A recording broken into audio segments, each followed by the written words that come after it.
Hello again. Today I thought we'd take a look at some of the music theory behind chords. It's quite a deep subject and there's a lot to cover, so in a little video like this all we're really going to have time to do is just the very basics, but hopefully at the end of it you'll have an understanding of how chords are built and why certain chords work together and other chords don't. If you've been playing for a while, chances are you already know some chords, some shapes, things like C major, G major, E minor, A minor, things like that. But chances are, if you haven't done the theory, then really they're just a bunch of shapes. If someone says to you E minor, you know you can play that. You might also know you can play that. But really they're just shapes. But there is a lot of logic behind chords and how they're built, and have a look at that now. Basically, chords are built by taking alternate notes from a scale. Simple as that. So if we take something like C major as an example, start on C major. Notes in the C major scale: C, D, E, F, G, A, B and C. Now if we take alternate notes from that scale, we get C, E and G. Put those together, that's a C major chord. Simple as that. And the C major chord has a formula: 1, 3, 5. Dead easy.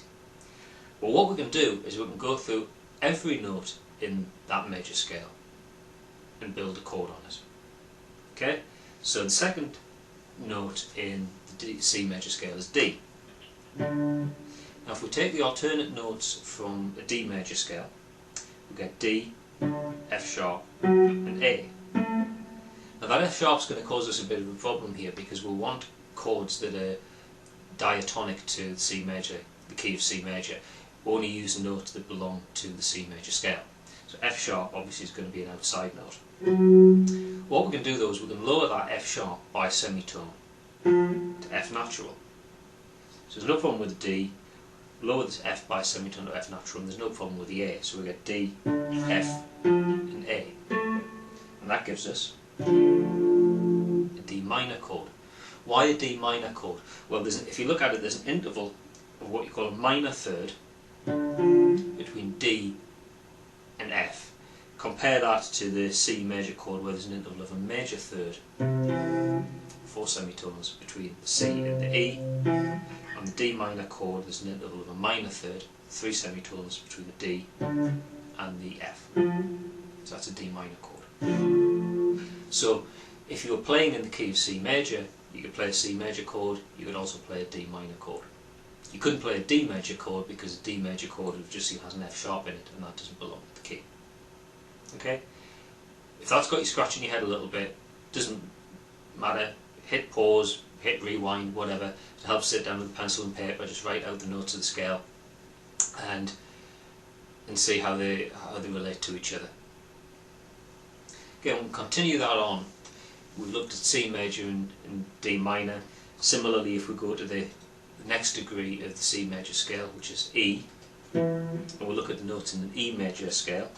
We've got E, F sharp, G sharp, which is a problem because we want notes that belong to the key of C major, so that G sharp needs to be lowered by a semitone to G. And we also have a 5th degree in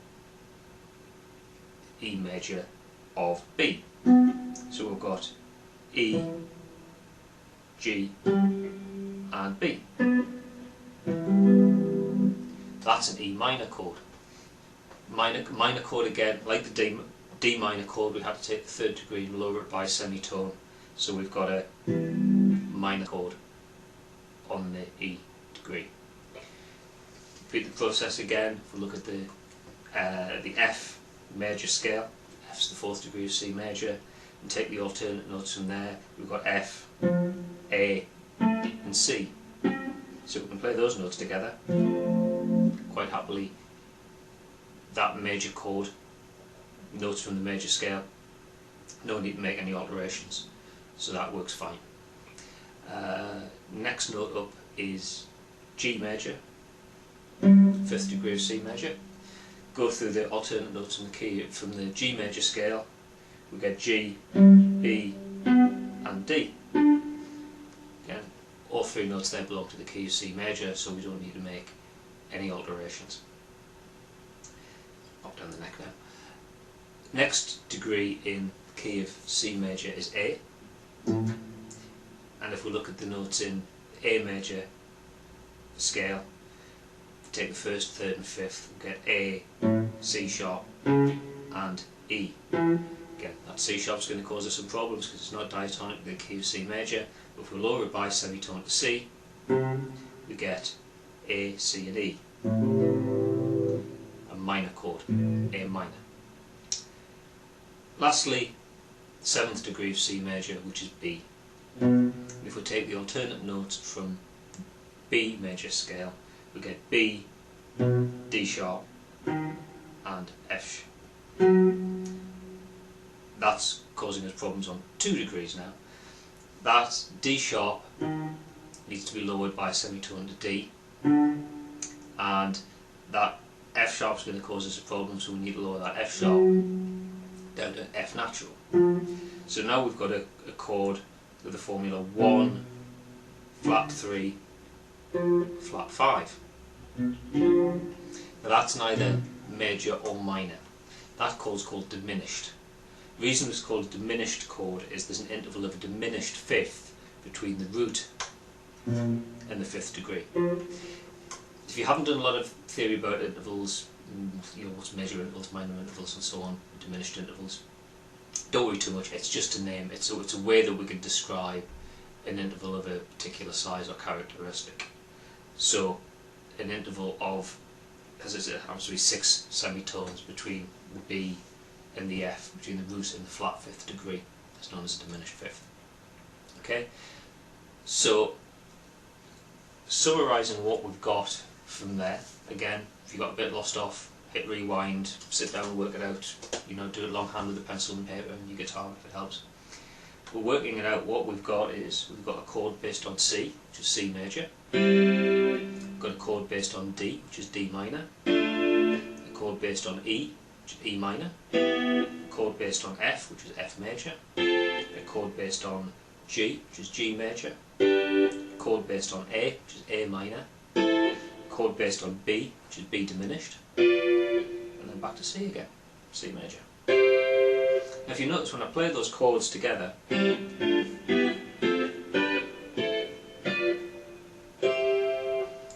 sounds nice, nice harmonious, because we're only using notes from the key of C major, arranged in different ways from different root notes, but only chords from the key of C major. So if I played some outside chords there, you'd hear it start to sound a little bit weird and a little bit dissonant. So if I played, like, say, instead of C major, D minor, E minor, F major, I played C major, D minor, E major, F minor. Doesn't that sound horrible?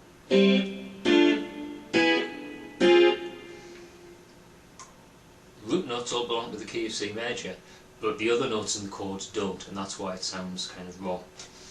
Yeah, that's why chords, you'll see, you know, you'll often see similar patterns of chords repeating, because only certain chords, you know, will, like, we feel like will work together. Okay, so that's a very quick introduction to the theory behind chords. Really not much to it. Chord construction is just about taking alternate notes from the scale. Looking at that example we had in C major, what we did was we went from every degree in the scale and we built a chord on each degree, but we only used notes in the chord that belonged to our parent major scale, C major. And that is because we wanted to stay with chords that only belong to C major. It was necessary, rather than just using 1, 3 and 5 for every chord, we needed to make a few alterations, and we ended up with something that looks like this.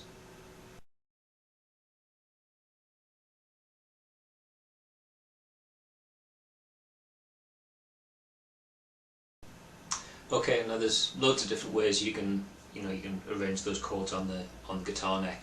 If you've got a chord dictionary or a chord book, that's great. If not, fire up PhatPhish and put it into arpeggio mode and select Triads, and it'll show you where the different notes of all the different triads are on the neck, and from that you can pick out individual fingerings.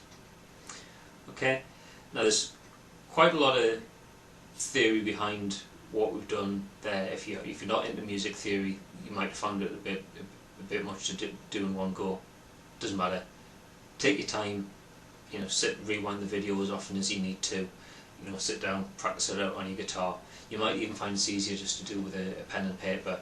You know, just pick a major scale, harmonise that major scale out in chords. You know, build a triad on every degree of a major scale. You know, so argument's sake, pick A major. So, well, what chord would be built on the A note? What chord would be built on the B? What chord would be built on the C sharp? And so on. What you should end up with is a similar pattern for whatever key you harmonise, whatever key you build the chords in. You'll have the pattern that the first chord is always major, the second is always minor, the third is always minor, fourth is always major, fifth is always major, sixth is always minor, and the seventh is always diminished. Okay? So, there we are. That's a very, very brief introduction to chords. Other tutorials to come in future discuss this a bit more, but for now hopefully you understand the basics about how chords are built, the idea of taking alternate notes from a scale, putting them together to build 3-note chords, triads, and you can build other types of chords, but for now we'll just stick with triads. The other important thing to take away from this is to understand how those chords relate back to a key. So why you get a series of chords that belong to a key and how they work well together.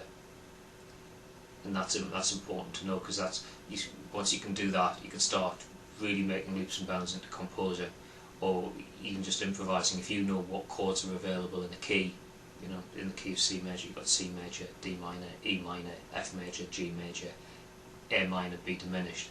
If you start putting those chords together, you know, A minor, D minor, G major, C major, you've got a group of chords there that will work together. You know, you can pick those chords that you've built from the C major scale and arrange them in different ways, build a chord progression, and then you can play over the top of that. Because those chords only use notes from the key of C major, you could then play a melody line over the top of that, just using notes from the key of C major, and it'll sound okay. Okay, so hopefully you found that useful. Plenty more to talk about on chords, so hopefully I'll catch up with you in another video to talk about that sometime soon. Bye for now.